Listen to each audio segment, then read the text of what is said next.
നമസ്കാരം. Raf talks ഫുട്ബോളിലേക്ക് ഏവർക്കും സ്വാഗതം. യുവേഫ ചാമ്പ്യൻസ് ലീഗിൽ നടക്കുന്ന രണ്ടാം പാദ ക്വാർട്ടർ ഫൈനൽ പോരാട്ടത്തിൽ കരുത്തരായ FC ബാഴ്സലോണയും PSG തമ്മിലാണ് ഏറ്റുമുട്ടുക. നാളെ രാത്രി ഇന്ത്യൻ സമയം 12:30 ബാഴ്സലോണയുടെ മൈതാനത്ത് വെച്ചുകൊണ്ടാണ് ഈ മത്സരം നടക്കുക. ഈ മത്സരത്തിൽ PSG ഒരു തിരിച്ചുവരവ് അനിവാര്യമാണ്. എന്തെന്നാൽ ആദ്യപാദ മത്സരത്തിൽ സ്വന്തം മൈതാനത്ത് വെച്ചുകൊണ്ട് PSG പരാജയപ്പെട്ടിരുന്നു. 2-3 ഗോളുകൾക്കായിരുന്നു ആ മത്സരത്തിൽ PSG പരാജയപ്പെട്ടിരുന്നത്.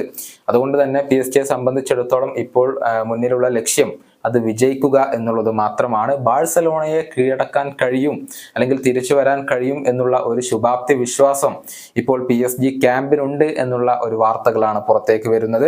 PSG താരമായ ലുക്കാസ് ഹെർണാണ്ടസ് അത് പ്രകടിപ്പിക്കുകയും ചെയ്തിട്ടുണ്ട്.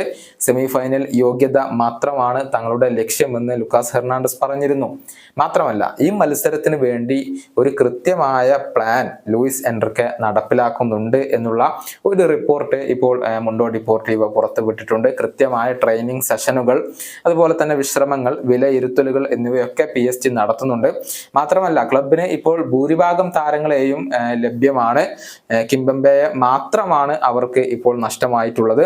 നോർഡി മുക്കിയേല ടീമിൽ തിരിച്ചെത്തിയിട്ടുണ്ട്. ബാഴ്സലോണയെയും അതുപോലെ തന്നെ സ്പെയിനിനെയും ഒക്കെ നന്നായി അറിയുന്ന ഒരു പരിശീലകനാണ് ലൂയിസ് എൻറിക്കെ. അതുകൊണ്ട് തന്നെ കഴിഞ്ഞ മത്സരത്തിൽ നിന്നും ആ ഒരു പിഴവുകളിൽ നിന്നും പാഠം ഉൾക്കൊണ്ടുകൊണ്ട് നാളത്തെ മത്സരത്തിൽ തിരിച്ചടിക്കാനുള്ള ഒരു പ്ലാനുകൾ ഇപ്പോൾ തന്നെ PSG തയ്യാറാക്കി കഴിഞ്ഞു എന്നാണ് റിപ്പോർട്ടുകൾ ചൂണ്ടിക്കാണിക്കുന്നത്. കിലിയൻ എംബപ്പെ തിളങ്ങുമെന്നുള്ള ഒരു പ്രതീക്ഷ പലരും ഇപ്പോൾ പ്രകടിപ്പിക്കുകയും ചെയ്തിട്ടുണ്ട്. എന്നാൽ എന്തൊക്കെ പ്ലാനുകൾ തയ്യാറാക്കിയാലും മറു പ്ലാനുകൾ ചാവിയുടെ കൈവശം ഉണ്ടാകും എന്നുള്ള ഒരു ശുഭാപ്തി വിശ്വാസത്തിലാണ് ഇപ്പോൾ FC ബാഴ്സലോണയുടെ ആരാധകരുമുള്ളത്.